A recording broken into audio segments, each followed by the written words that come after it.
আসসালামু আলাইকুম এভরিওয়ান, আমি মোয়াশ হোসেন স্যার। আজকে আমরা দেখব কিভাবে খুব সহজে পিঁপড়াপেকে উইবুজুতে সেট আপ করতে পারি। আমরা প্রথমে উইবুজুতে লগ ইন করবো। তারপর এখানে আমাদেরকে একটি ডোমেইন ক্রিয়েট করতে হবে এবং ডোমেইন ক্রিয়েট করার পর আমরা একটি ডাটাবেস ক্রিয়েট করব। তো এখানে আমি ডোমেইন অপশনে চলে যাব। এখান থেকে অ্যাড এ ডোমেইন অথবা সাবডোমেইনে আমরা ক্লিক করব। আমরা যেহেতু সাবডোমেইনে সেট আপ করবো, আপনি চাইলে পিঁপড়াপে মেইন ডোমেইনও সেট আপ করতে পারবেন এবং মেইন ডোমেইন এবং সাবডোমেইনে সেট আপ করা সেম। তবে আমরা যেহেতু ম্যাক্সিমামই সাবডোমেইনে সেট আপ করবো, ওই জন্য আজকে আমরা দেখব কীভাবে আমরা সাবডোমেইন ক্রিয়েট করতে পারি বা সেট আপ করতে পারি। এখানে সাবডোমেইন চুজ করে আমরা আমাদের ডোমেইনটা চুজ করব। আমাদের যে ডোমেইন থাকবে মেইন ডোমেইন, যেটার আন্ডারে সাবডোমেইন হবে, আমরা এখানে চেকআউট লিখে দিচ্ছি। আমরা চাইলে এখানে যে কোনো কিছু লিখতে পারবো। তারপর আমরা এখানে অ্যাড ডোমেইনে ক্লিক করব, তাহলে আমাদের সাবডোমেইনটা অ্যাড হয়ে যাবে। এখান থেকে আমরা হোমে চলে আসব। এখন আমরা চাইলে ফাইল ম্যানেজারটা ওপেন করতে পারি।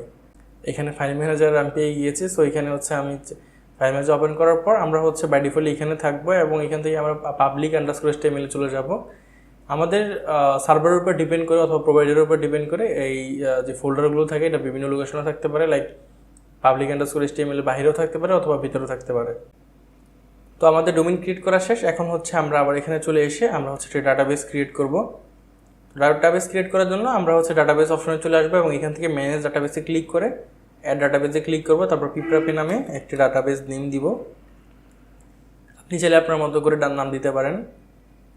তো আমি ইউজারে চলে এসে ক্রিয়েট ইউজারে ক্লিক করব এবং ইউজার নেমটা দিব এবং এখানে পাসওয়ার্ড দিতে হবে।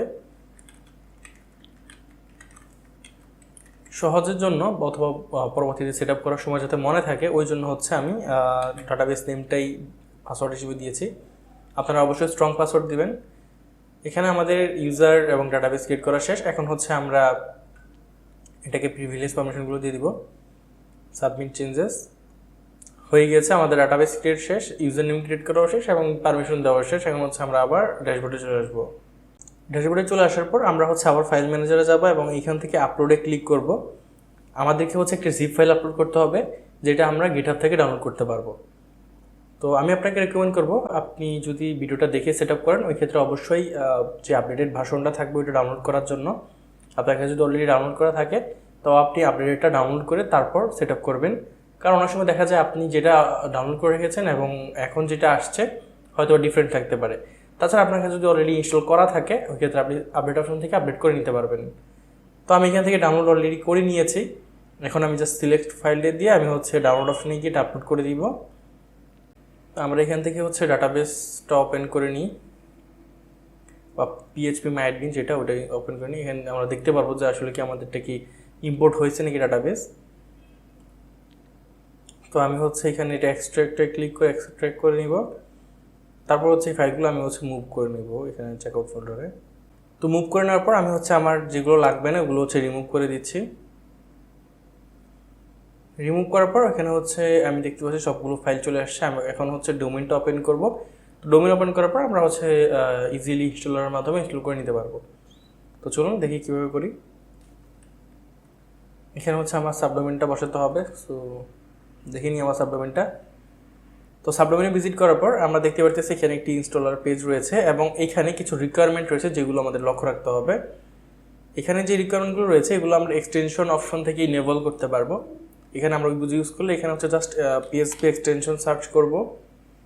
তারপর এখান থেকে আমরা যেগুলো সার্চ করে ইনেবল করতে পারবো আমাদের রিকোয়ারমেন্ট অনুযায়ী। তাছাড়া আমরা না বুঝলে আমরা আমাদের হোস্টিং প্রোভাইডারের সাথে কথা বললে তারাও কিন্তু অ্যাক্টিভ করে দিবে বা ইনেবল করে দিবে। তো আমার এখানে সবগুলো ইনেবল রয়েছে। আমি জাস্ট কন্টিনিউতে ক্লিক করবো এবং ডাটাবেস ইনফরমেশনগুলো দিয়ে দিব। যেহেতু আমি database name, user name, password same দিয়েছিলাম, সো আমার এখানে আলাদা কিছু ইউজ করতে হবে না। আমি জাস্ট চেক অ্যান্ড ইম্পোর্টে ক্লিক করব। সরি, এখানে পাসওয়ার্ডটা ভুল দেখাচ্ছে, খুবই দুঃখিত। এখানে আমি একটা @ দিয়েছিলাম, মেবি আপনাদের মনে আছে। ইনস্টল হয়ে গিয়েছে। এখন কন্টিনিউতে ক্লিক করব। তারপর আমি এখানে নাম দিব, অবশ্যই আমার নাম দিব এবং কিছু ইনফরমেশন অবশ্যই হাইড থাকবে সিকিউরিটি পারপাসে।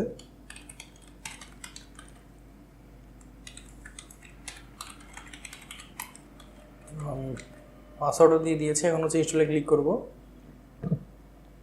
তো দেখতে পারতেছেন খুব সহজেই ইনস্টল করে ফেলেছি। এখন আমরা গো টু ড্যাশবোর্ডে যাব এবং এখান থেকে আমরা চাইলে লগ ইন করে নিতে পারবো। তো দেখতে পারতেছেন পিপ্রাপে সাকসেসফুলি ইনস্টল হয়ে গিয়েছে কোনো ধরনের ইস্যু ছাড়া। আপনারা চাইলে খুব সহজেই এভাবে পিপ্রাপে পেমেন্ট প্যানেল যেটা রয়েছে ওইটা আপনার সাবডোমেইন ইনস্টল করতে পারবেন। তাছাড়া কোনো ধরনের ইস্যু হলে অবশ্যই আমাদের কমিউনিটিতে জানাবেন, আমাদের টিম অথবা আমাদের যে কমিউনিটি মেম্বার রয়েছে তারা অবশ্যই আপনাকে হেল্প করবে। তাছাড়া যেহেতু পিপ্রাপে একটি ফ্রি এবং ওপেন সোর্স, ওই ক্ষেত্রে আশা করি আপনিও আপনার যে ফ্রেন্ড রয়েছে অথবা যারা গ্রুপে পোস্ট করবে তাদেরকে আপনি হেল্প করবেন আপনি যতটুকু বুঝবেন। তাছাড়া আপনি চাইলেই ইজিলি পিপ্রাপের মাধ্যমে আপনার প্রয়োজনীয় সকল কিছুই মডিউল, প্লাগইন, থিম সব কিছু বিল্ড করতে পারবেন। তো নেক্সট ভিডিওতে আমরা ধীরে ধীরে সবগুলো বিষয়ে জানতে থাকবো। তো আজকের ভিডিওটি এতটুকুই। যদি ভালো লাগে চ্যানেলটা সাবস্ক্রাইব করে দিবেন অথবা ফেসবুকে দেখে থাকলে ফলো করে দিবেন, যাতে পরবর্তীতে যে টিউটোরিয়ালগুলো আসবে সেগুলো আপনি দেখতে পারেন। আর সর্বশেষ আপনাকে অবশ্যই ডকুমেন্টেশন ফলো করতে হবে। ভিডিও অনেক সময় দেখা যায় যে ভিডিওর যে ইউআই দেখতেছেন ওইটা হয়তো বা থাকবে না, ইউআই চেঞ্জ হয়ে যেতে পারে, তখন হচ্ছে আপনার ডকুমেন্টেশন আপনাকে হেল্প করবে। তো আপনি দেখা যাচ্ছে help.piprape.com ভিজিট করে আপনি আপডেটেড ডকুমেন্টেশন বা ইনস্টলেশন যে ডকুমেন্টেশন রয়েছে এগুলো আপনি দেখে নিতে পারবেন। আসসালামু আলাইকুম।